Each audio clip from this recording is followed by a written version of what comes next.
વિશ્વનું સૌથી ઊંચું સ્ટેચ્યુ આવેલ નર્મદા જિલ્લાના ગૃદેશ્વર તાલુકાના સ્ટેચ્યુ ઓફ યુનિટીના નજીકના ચાપટ ગામમાં શરમથી માથું ઝુકાવી દેનાર અને હૃદય કંપી જાય તેવી ઘટના સામે આવી છે, જ્યાંથી વિકસિત ભારતની વાતો કરીને વિશ્વભરમાં નર્મદા જિલ્લામાં એક શરમજનક ઘટના બની હતી।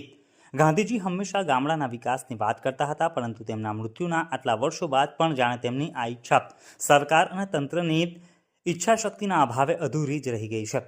ગામડાના ખરાબ રસ્તાના ભાવે 108 ન પહોંચી શકતા પ્રસૂતા મહિલાને જોડી નાખીને લઈ જવા ગામ લોકો મજબૂર બન્યા હતા। જોકે સ્થિતિ વધુ ગંભીર થતા રસ્તામાં જ મહિલાની ડિલિવરી કરાવી પડી હતી। આ મહિલાએ રસ્તામાં જ બાળકને જન્મ આપ્યો હતો। હાલ બંનેની હાલત સ્વસ્થ છે। ગીચ જંગલ વિસ્તારમાં ખુલ્લામાં જ પ્રસૂતાની ડિલિવરી કરવામાં આવી હતી। નર્મદા જિલ્લાના ગામડામાં સ્વચ્છ અને રસ્તાની સુવિધાના અભાવના કારણે ગીચ જંગલમાં ખુલ્લા વિસ્તારમાં પ્રસૂતાની ડિલિવરી કરાવવા લોકો મજબૂર બન્યા છે। ગુરુદેશ્વરના ચાપટ ગામના નરેશભાઈ ખેટિયાભાઈ વસાવાના ગર્ભવતી પત્ની પાયલબહેનને રાત્રિ દરમિયાન પ્રસૂતિ પીડા ઉપડી હતી, ત્યારે ગામના રસ્તાના અભાવે કોઈ સરકારી વાહન આવી શકે તેમ ન હોય પરિવાર દ્વારા ગર્ભવતી મહિલાને સાડીની જોડી બનાવી હોસ્પિટલ લઈ જવાઈ રહી હતી, પણ જંગલના રસ્તામાં જતા પ્રસૂતિ પીડા વધી જતા તેમની ત્યાં જંગલમાં જ ડિલિવરી કરવામાં આવી હતી।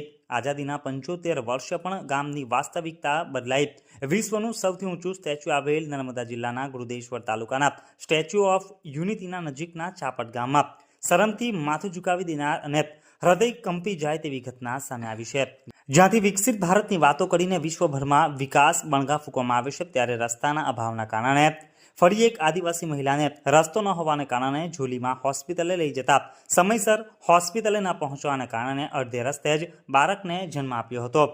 આવી પરિસ્થિતિ સામે સરકારે તાત્કાલિક પગલાં લેવા જોઈએ। આજે પણ આ વિસ્તારના ગામોમાં શિક્ષણ હોય, સિંચાઈ હોય, આરોગ્યની પરિસ્થિતિ હોય, પીવાના પાણીની વાત હોય કે રોજગારની વાત હોય, આવી તમામ બાબતોમાં આ વિસ્તાર વિકાસથી વંચિત રહ્યો છે। સરકાર આદિવાસીઓ સાથે અન્યાય કરી રહી છે। વિકાસનો ધોલ પીટનાર ભાજપ સરકાર અને તેમના અધિકારીઓ ક્યારે જાગશે? આદિવાસીઓ સાથેની ભેદભાવભરી નીતિના કારણે આજે આદિવાસીઓ અનેક સમસ્યાઓનો સામનો કરી રહ્યા છે। આજે નર્મદા જિલ્લાના ગરુડેશ્વર તાલુકાના ચોપાટ ગામે એક મહિલાને પ્રસૂતિની પીડા ઉપડે છે। ગામમાં રસ્તાની સુવિધા ન હોવાના કારણે ત્યાં એમ્બ્યુલન્સ પણ પહોંચી શકતી નથી કે કોઈ આરોગ્યનો સ્ટાફ પણ પહોંચી શકતો નથી।